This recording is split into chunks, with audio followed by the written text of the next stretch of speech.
A few years ago, there was a wealthy couple who had two young children, a boy and a girl. The family lived in a large house in Newport Beach, California.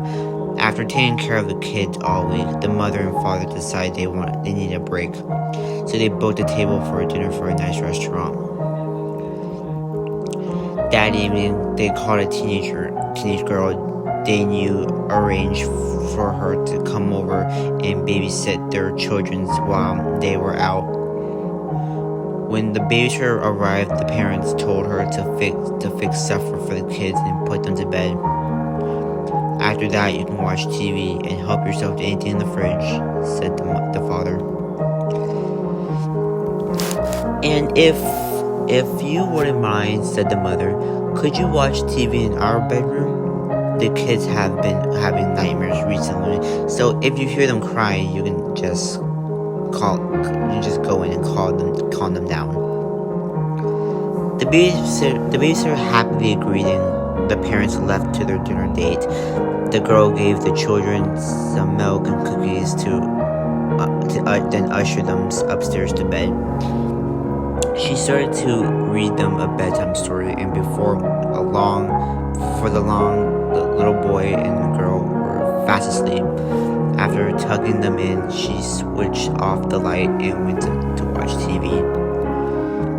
When the babysitters walked into the parents' bedroom and sat down, she noticed that there was a creepy-looking clown statue standing in the corner of the room.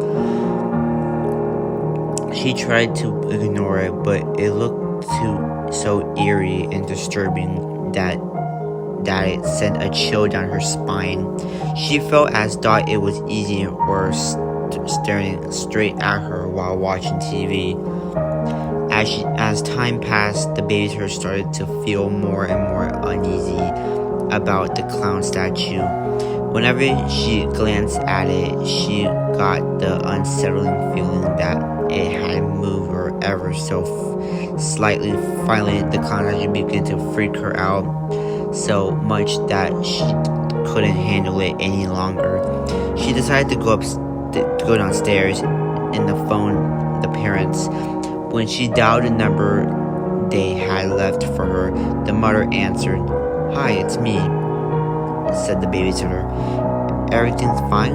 The kids are fast asleep in bed, but I was wondering, would it be okay if I watch TV downstairs?" "Of course," replied the father. "But why?" "I know it sounds silly," laughed the girl, "but the clown statues really creep me out." "The clown statue?" asked the father.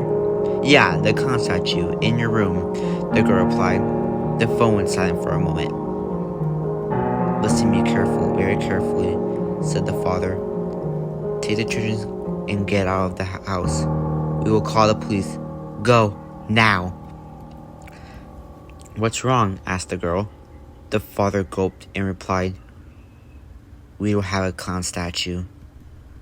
For a second, the babysitter just stood there, stunned. Then she dropped the phone and raced upstairs and grabbed the children, carrying one under each arm. She raced downstairs again and fled out into the street. Huddled in the sidewalk, comfortably, the two children, the babysitter looked up at the bedroom window and saw something that made her scream out in horror. Peeking through the gap of the curtains was the white painted face of a clown. It stared at her for a moment, then sank back into the darkness. Within minutes, the police arrived. Curiosity entered the house. In the upstairs bedroom, they found a man dressed in a clown suit. When they arrested him, they found a knife concealed in his costume. The clown turned out to be a mentally disturbed midget who was convinced murdered. A cold-blooded killer, the evil man had been stalking the family for months, luckily in their attic during the daytime, and come out and sneak around the house at night. For weeks, the children had been complaining about a clown statue that stood in their room. and watch them sleep, but the parents just dismiss this